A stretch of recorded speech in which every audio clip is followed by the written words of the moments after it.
Hey guys, welcome back to the channel. Alright, right now I want to talk about the Samsung A15 5G. Now I had this phone for about, 4 or 5 days now, and I've been using it as my daily driver. And one thing I could say about this phone is this has an absolutely amazing display.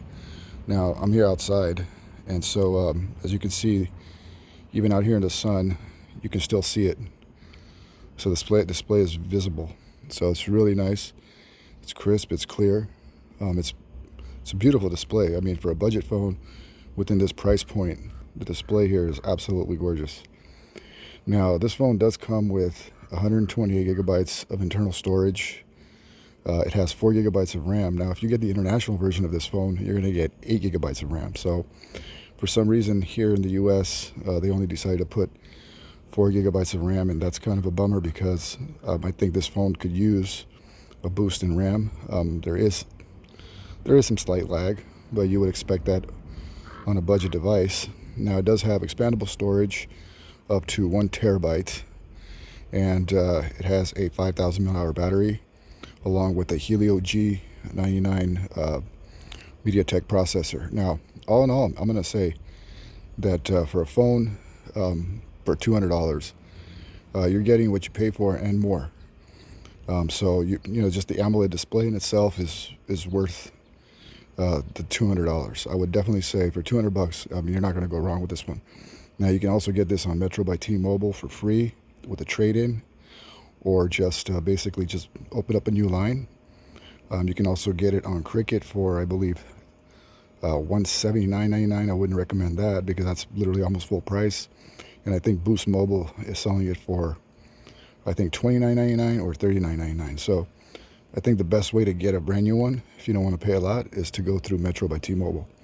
Now, with all that said, I like the fact that, like I said, the display is beautiful, and you can use your PIN if you wanted to open up the phone. The face unlock is good. The side-mounted fingerprint sensor works every time, so I don't think you're going to have a problem with that. So let's go ahead. So I'm using my offhand right now, so it's going to be a little different. So anyways, see, the face unlock just opened it up.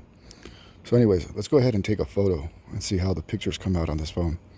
So I'm going to take a picture here of some oranges that I have here, and let's see how that comes out. All right, now I am in the sun a little bit, so we can go ahead and move to another side here and take some oranges. There, we see that, and let's see how the photo come out. All right, as you can see, it's a pretty clear photo.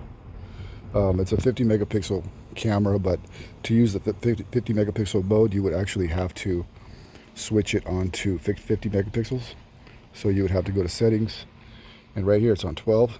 So let's go ahead and press it and go to 50 and see how it comes out on 50 megapixels. All right, take that shot, and let's see.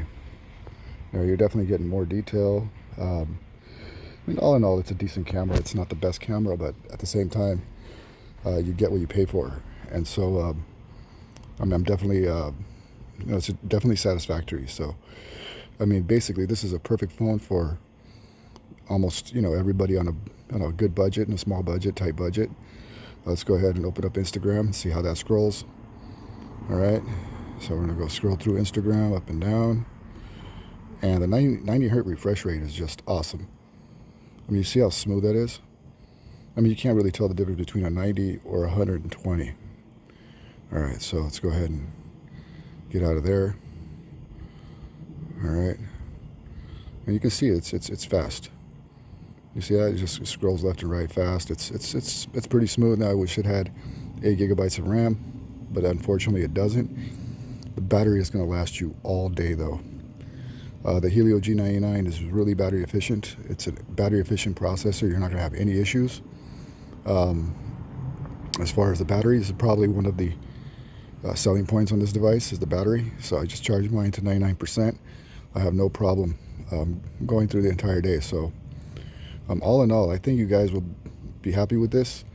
Of course, if you want, you could buy a S20 for $200 used, or S21 FE or something like that. if you want an older device. But if you want a brand new device, you know, with Android 14, and I believe that this phone is going to be supported for about 5 years, so software support. So that's another good selling point for Samsung. But just the display in itself, this is a fantastic phone. Now the notch doesn't bother me as much. It's not too intrusive. I remember before they used to put these huge notches on the top, but this one is definitely not too intrusive. So all in all, I really like this phone, guys. So let me know what you think in the comments down below. If you like this channel, go ahead, subscribe down below. Till next time, stay blessed and take care.